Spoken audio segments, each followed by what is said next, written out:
Hello there, welcome to MrPrime.com, where we help businesses scale their sales and succeed on Amazon Marketplace. Now I'm going to walk you through the product research. Loads of businesses that want to do well on Amazon, what they do is they find the proportion of the market before entering the market. Some businesses just act on emotion and they just source the product they believe going to perform well. Overall, those who pretty much find first the market and enter afterwards are the ones that sourcing demand products and selling on demand and selling products that have very big sales with very little competition. So before you understand how you can find the correct product, you need to understand the theory behind it. On Amazon, everything that the customers write are keywords. There are different words from our life, and everything pretty much is a keyword. A product, the way that you call the product, there is so many different terms, and if let's say a product changes slightly on the color, this becomes a sub keyword. So but it has its own market, let's say, among all the other products that are read. To make it simple, let's say we have a main product, which is the wallet. Let's say we have wallet. Wallet can have different terms, which are the sub keywords. This means that now there can be a red wallet, or a black wallet, or a white wallet. The first one, the main keyword, the wallet, overall has the biggest sales. This keyword pretty much is the main mover. Inside of that keyword, so we see first the first market. On the second one, which is a sub keyword, we can find out that red wallets actually have created their own space, and they are competing among the red wallets. And then you can see as well a lot of different phrases by the customer that they are not really searching red wallets, but they are searching a gift. So now we have as well phrase keywords created in that space. So we can see that actually the first one, the very generic, which is the wallet, has different subcategories of markets. And as well we can see that the same ball with the wallets are as well brand keywords. Let's say Nike wallet or Tommy Hilfiger wallet. So we can see that there is pretty much a very big space, and we can see that there is different demand in each. And if we go on the next slide, we can see that each grade has its own average sales volume, average revenue, average price, average rating and reviews, and average entry, as each represents different type of audience.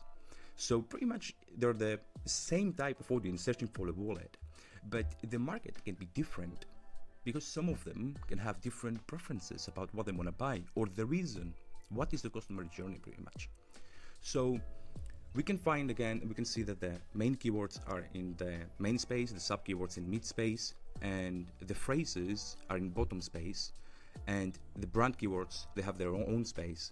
So the main space, which is the pretty much, and this is guys the theory behind it, of finding a really profitable products and know what can work. It's by analyzing and knowing keywords. Keywords can actually find you the good product, and not only find the good product, by using some terms, you can actually compete easily because you understand keywords. A very good proportion in the market, we can see that the 40% of the search volume in that market goes to the main keyword. This should be the biggest one. Then we can have sub keywords, which are different at the additional 30%, different additions of keywords of that main keyword, exact keyword. So this is a very good source of more audience, a source of income, let's say it. The more keywords, this equals to more people. And again, we can see that the phrase keywords, that there is additional 20%, which means again, demand. We can understand more the buyer, from where he's coming from, what he wants the product. So we understand that pretty much one product can have different audiences. And then again, we can see a very optimal brand, which is 10% from the overall space. If a 10% goes to brands, or people are searching for a specific brand, this is a very healthy way to find again the good product, because you know that it's not dominated by the brand. And this is a proportion of a healthy market. So on the brand, there is some notes you need to keep in mind. If brands controlling a large share of the market, this can be very risky because they are moving the market. If sub keywords are insufficient, income sources may shrink, and we are all competing in the same space. So if we decide to source a product that only has one use, this can actually put us all in the same ball, because we're gonna be competing with each other. There is no additional source of income from a different keyword, and we are all actually competing in the same space, which is very, very hard. Because at that point is where the 5,000 reviews and like the old products compete, the old listings, the main ones.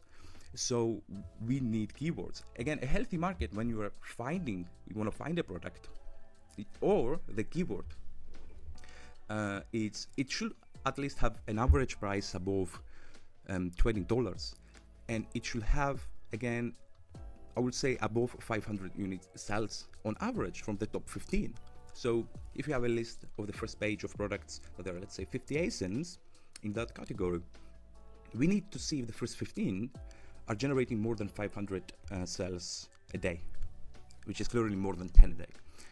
And if they have an average price above 20, this makes actually the PPC more profitable. We have more margins. We don't want to sell something that is below, especially some products that are $8, $9. Because if we run PPC, each click can cost us $1 in some scenarios, in most of the scenarios actually. So then we got average revenue. We want them as well to generate more than $10,000. So this is very reasonable for us, that if we actually get on the first page and scale up, we can generating on average 10,000. And they should have as well less than 300 reviews. This is again very reasonable, because when something has 300 and then it's a new listing that has 20, there is a big difference. But on Amazon, whenever the products have, let's say, 300 reviews, it can be outcompeted. People can it happens a lot.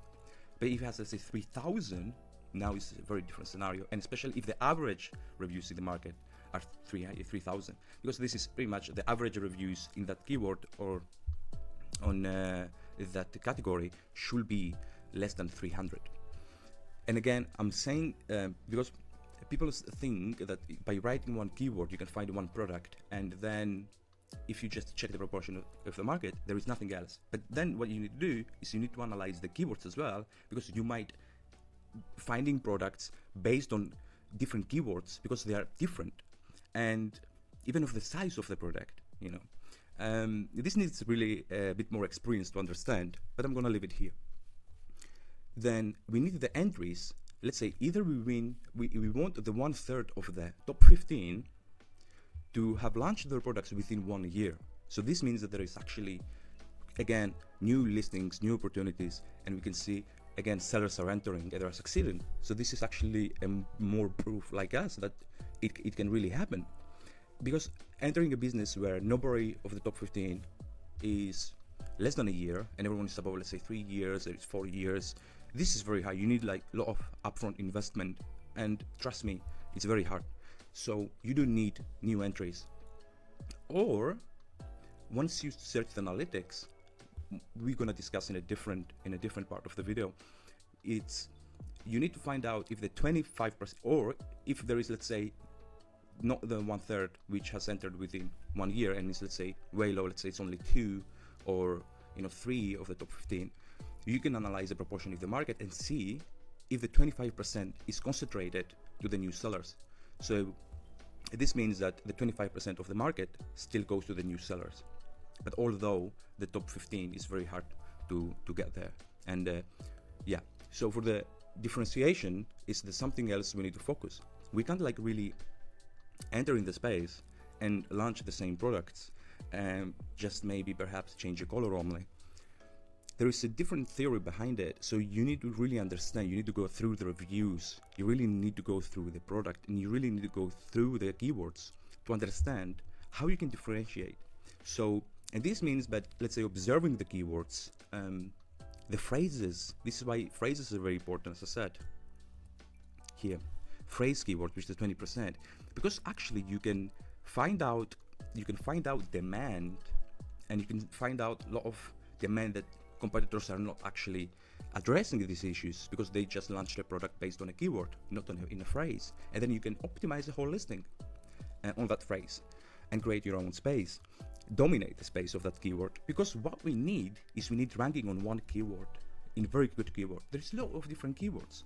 So if we rank, let's say we go in the top 15 or in top 10, or conquer a keyword, a word, way before everyone else does, we can be the first one of that keyword. And if this keyword increases the trend and goes, let's say, to 10,000 searches every month, we're gonna be always the first one in this the first one without running any ads.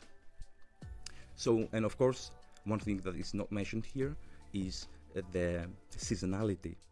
We're gonna discuss this in a different video as well.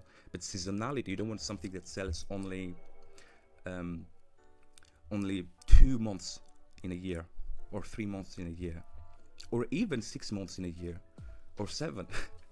You like some people, some sellers, they do like, because seasonality means you just sourcing demand, and whenever it's a hype of, let's say, Halloween, Christmas, you start like selling out the stock there, and it says like, it says easily, but it doesn't give you cash flow for the rest of the year.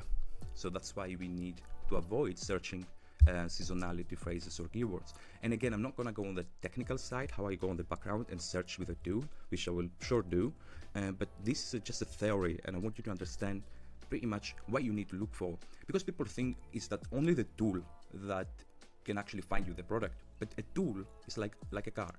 You can have a very good car, but if you don't know how to drive, you won't really do much with it.